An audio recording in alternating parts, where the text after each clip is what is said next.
Hello, friends. You're listening to the Nope Coach podcast. This is episode 221. The first step is the hardest. I'm your host, Suzanne Culberg. When we are wanting to do something new, make a change, undergo a transformation, the first step is often the hardest. Once we get going, once we start making progress, once we build momentum, it becomes easier.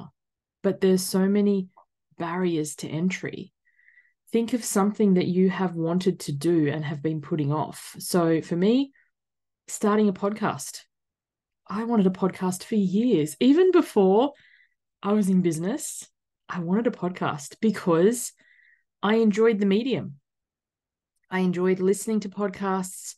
I enjoyed, for me, it was a great way to encourage me to do my workouts, to walk, to get out of the house, or to do chores or things that, left to my own devices. I'm like, oh, it's the worst.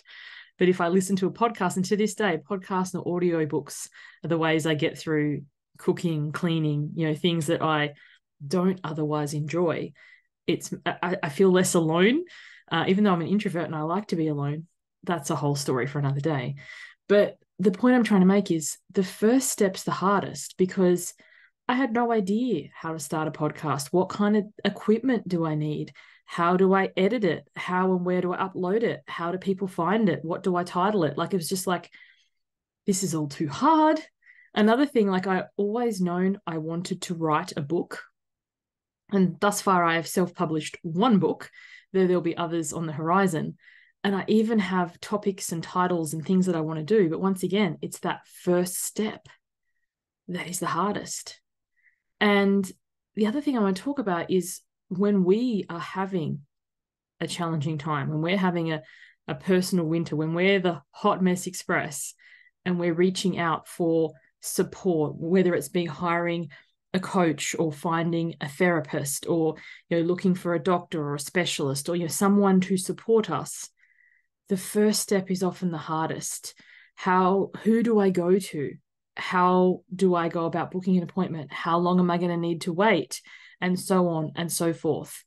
And I really encourage you to, how can you make that step a micro step, a baby step, a tiny little thing?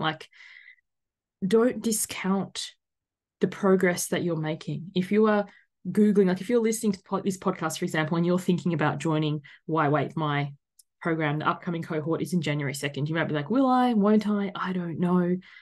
If you want to have a chat to me about it, you might be like, okay, I'm going to go to the website, SuzanneCulberg.com. You scroll down there. What times does Suze have available? That is a baby step.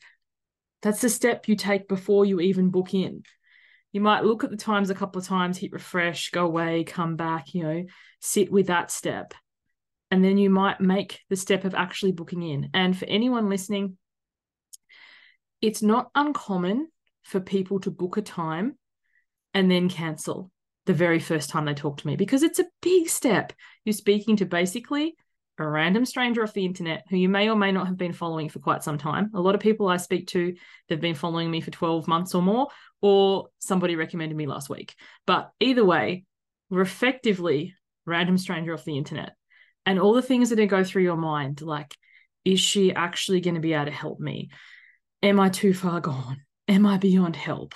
I want to normalize all of these things because we all go through this. Our healthy human brains are wired for survival, and survival isn't often reaching out and saying, actually, I'm having a tough time. Are you going to be able to help me?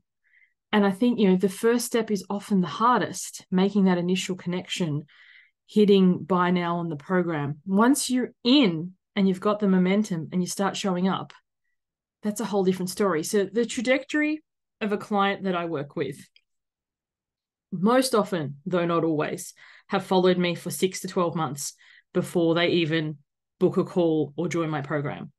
Then book the call and cancel a day or two before.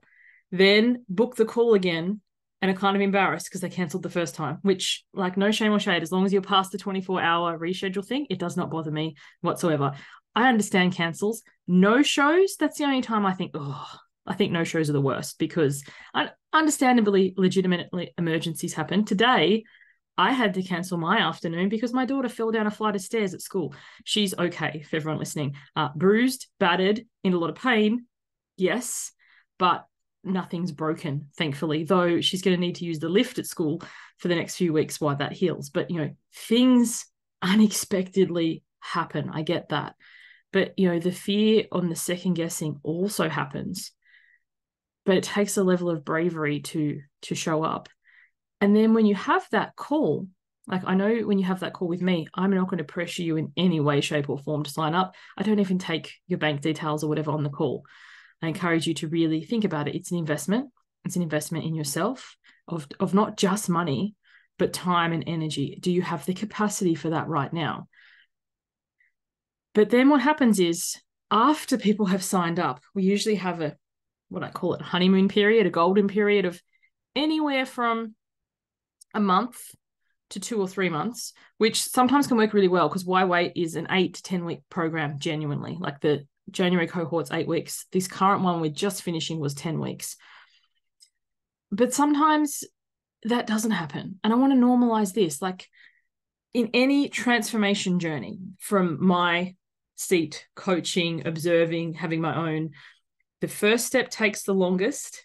And then at some stage, once you've made that step, a self-sabotage sinkhole appears, sometimes in the first month, sometimes at around month 3, sometimes it can happen at any time. But all the voices, all the critics, all the internalized stuff comes up and is like, you sure you can do this? Often once you start having some success and having that momentum, it comes to a grinding halt.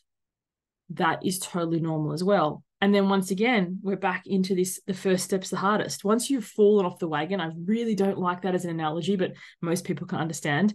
If you're working towards something and then you stop entirely, you're once again in a first step scenario, the first step back towards making progress.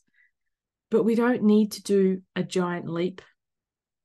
I was going to do a Neil Armstrong quote there. I won't, don't worry. We just need to take a step, and then the next step, and then the next step, and from there. Back to, podcasting example. I was in pre-contemplation for creating a podcast from 2015 through to 2022. It's like 7 years of thinking about it. And then I created my first podcast. It's still available if you haven't checked it out. It's Over It with Suzanne and Kristan.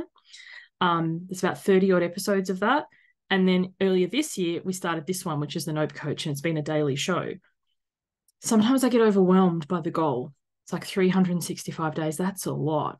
But the next step is just the very next episode, the very next episode, the very next episode. And that's all that I need to focus on.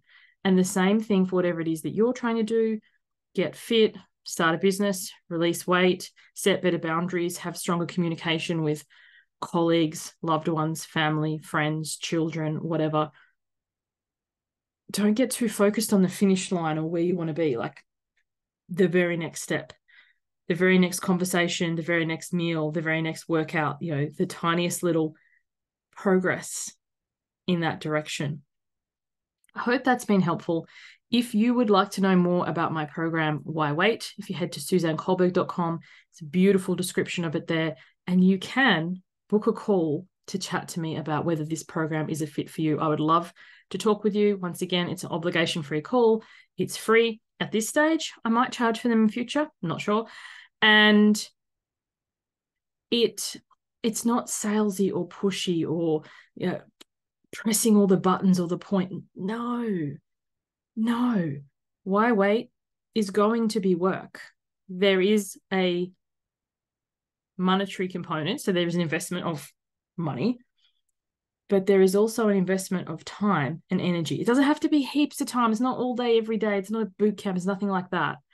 But, sometimes I think we think, oh, I've paid for the thing, and, then that equals a result. But it's like showing up for yourself. And for those of us conditioned as people pleasers, exploding doormats, overgivers, martyrs, can't say noers, that is the process, being able to say no to others so that you can say yes to yourself, so that you follow through, so that you not just purchase the program, but you action it, so that you buy the gym membership and turn up, so that you buy the healthy fruit and veg, like all the meal stuff, and then actually prepare the meals, so that you start the podcast and then follow through and publish and put the episodes out there, so that you focus on, basically, we are focusing as a group, as a cohort, on the very next step and the very next step and the very next step, and navigating boundaries with ourselves and others, navigating our emotions, navigating our thoughts and feelings. It's a process. I absolutely love this program. We're just finishing, at time of recording this, I'm finishing the cohort for 2023, the last cohort of the year. I've run this program for 5 years. It's been refined. It's been shaped and molded by each cohort that comes through. And I'd love to have you join us for January 2024, or whenever you're listening to this, because podcasts tend to be eternal, the upcoming cohort. Thank you for listening. Catch you on the next one. Bye for now.